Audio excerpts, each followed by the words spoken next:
የማይነጥፈው ደስታችን መድኃኔ ዓለም ነው።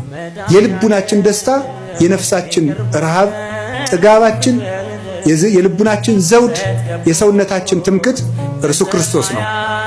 ሁሉ ነገር ሁልጊዜ አያስደስትም። አንድ ቀን ቢያስደስት፣ ክርስቶስ ግን ሁልጊዜ ደስታችን ነው።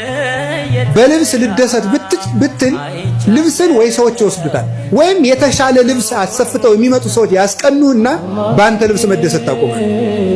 በጤና ብትደሰት ሲያምህ ይከፋል። በመልክ ብትደሰት ስታረጅ ይከፋል።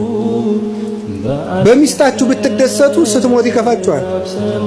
በባል ብትደሰቱ ሲሞት ይከፋል። ቅዱስ ጎርጎርዮስ እንደተናገረ በሀብት ብትደሰቱ ስታጡት ትከፋላችሁ።